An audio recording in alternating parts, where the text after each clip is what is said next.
6 Hindi text chapter 13 स्वर की कल्पना कविता, जिसके कवि अयोध्या सिंह उपाध्याय हरिऔध जी हैं। उन्होंने इस कविता के माध्यम से कवि मनुष्य के जीवन को सरल सुखद सुविधाओं से परिपूर्ण जीवन की कामना किया है इसमें, तथा साथ ही इस धरती को स्वर्ग के समान खुशहाल से भरी हुई जगह के रूप में देखने की अपनी इच्छा प्रकट करता है। कवि इस कविता के माध्यम से इस धरती को स्वर्ग के समान खुशहाल से भरा हुआ जगह के रूप में देखने का कामना कर रहा है। अच्छा होता दुख ना कभी होता, सुख होता सब होते उत्फुल्ल, ना मिलता कोई रोता, उठती रहती सदा हृदय में सरस तरंगे, कुचली जाती नहीं किसी की भी उमंगे। बजे होते घर घर में आनंद बधावे, निरानंद मिलते न धूम में करते धावे। कवि यहाँ कहता है कि अच्छा होता किसी को दुख न मिलता, सभी सुखी होते, सभी खुशी से फूले हुए होते, कोई नहीं रोता, हमेशा हृदय में अपने मन में सरस तरंगे को कुचला नहीं जाता, किसी की उमंग को कुचला नहीं जाता। घर घर में आनंद के बाजे बजते और आनंद से मिलते किसी को दुख न मिलता, न करते कोई धावे, मतलब किसी को दुख न मिलता, सब हंसी खुशी रहते। सदा बिहसता जन जन चंद्रासन दिखलाता, किसी काल में कहीं न कोई मुख कुम्हलाता, बहती मिलती सकल मानसों में रसधारा, छिदता विधता नहीं हृदय वेदन सर द्वारा, होते जगती जीव मंजू भोगों के भोगी, करने पर भी खोज न मिलता कोई रोगी। हमेशा सभी कोई हंसता रहता, हर एक लोग हंसते रहते हैं। किसी भी कोई भी काल में कोई भी समय में किसी का चेहरा जो है मुरझाता नहीं। सभी मनुष्य का शकल एक जैसा है, सभी के शकल में एक जैसा खुशी का रस धारा बहता, किसी के हृदय में तकलीफ का तीर नहीं, किसी के हृदय का तकलीफ छिदता बीतता नहीं, होते जगती जीव मंजू भोगों के भोगी।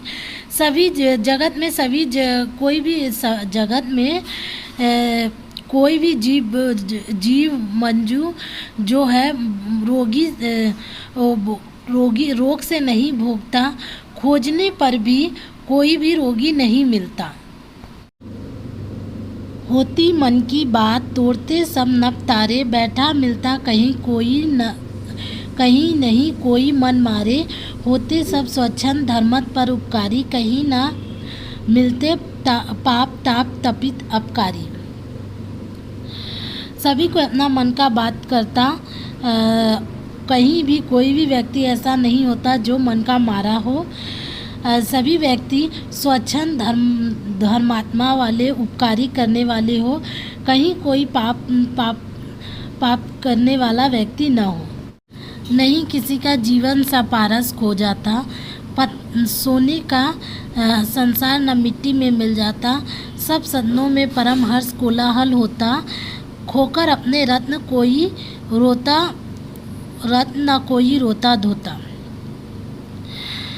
कोई भी अपने जीवन का पारस नहीं खोता। संसार सोने का संसार जो है मिट्टी में न मिलता। सभी सदनों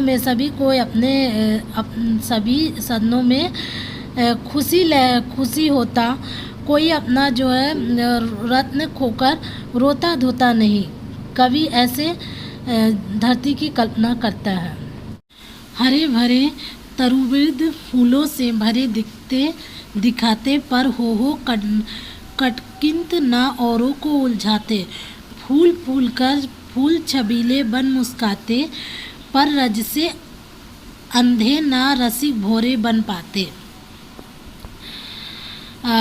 तरुवर जो है पेड़ जो है हरा भरा पेड़ फूलों से भरा हुआ दिखता, पर हो करके औरों को नहीं उलझाते। फूल जो है छबीले के समान बनकर मुस्कुराते, लेकिन उसका धूल जो है उसका धूल जो है उसके धूल से अंधे रसिक न बनकर भौरे न बन पाते। अंधे न रसिक भौरे बन पाते। ऐसी कामना कवि करते हैं।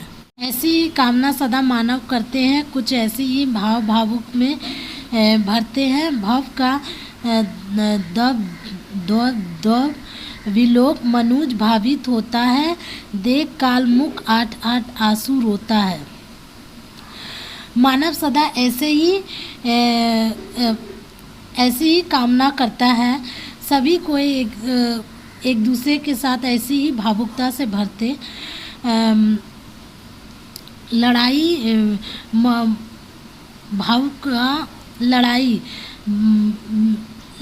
मनुष्य का लड़ाई देख भावित होता। ऐसा देखने पर देश काल मुख से आठ आंसू रोता है। इस विचार ने बंधुजनों को है बहुत सताया। कैसी होगी अजर अमर मानव की काया। क्या लोगों के लोक नहीं ऐसा न्यारा, जिसे मिला हो भू उपद्रव से छुटकारा। यहाँ पे कवि कहता है कि इस विचार से ज्ञानी लोगों को बहुत सताया है। वे लोग सोचते हैं कैसा होगा अजय मानव का ये काया। क्या लोगों का लोक में कोई ऐसा न्यारा नहीं है जिसको मिला होगा ये सबसे जिसको मिला होगा धरती में, जिसको मिला होगा ये सब उपद्रव, ये सब उत्पातों से छुटकारा।